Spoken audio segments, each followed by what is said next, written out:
অর্থনৈতিক শ্রীবৃদ্ধি চান, ব্যবসায় উন্নতি চান, প্রচুর অর্থ চান, যারা বললাম যারা নয় সবাই চায়, এটা সবাই চায়। তবু বললাম, অনেকে বলে না আমার আর দরকার নেই, ওই জন্য যারা শব্দটা বললাম, কিন্তু চাই সবাই।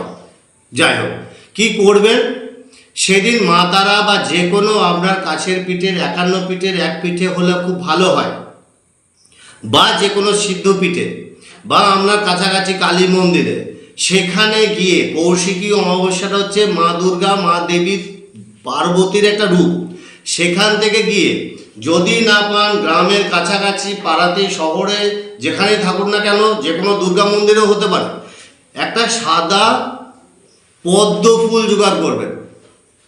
সাদা পদ্ম ফুল একটা বললাম, যদি না পান, যদি পান 11টা করবেন, যদি না পান একটাই চলবে। ওই পদ্ম ফুলের মাঝে একটা রূপোর কয়েন ভরবেন, রূপো, যদি রূপোর কয়েন না থাকে এমনি কয়েন দিন, কোনো অসুবিধা নেই, 16 আনা দেবেন। সেইটা তার মধ্যে রাখার পরে, ভিতরে ঢোকানোর পরে, পাপড়ির মধ্যে ঢোকানোর পরে বেঁধে দেবেন, তাকে বাঁধবেন। কিভাবে বাঁধবেন? যদি গুরুমন্ত্র জপ করে বাঁধতে পারেন খুব ভালো।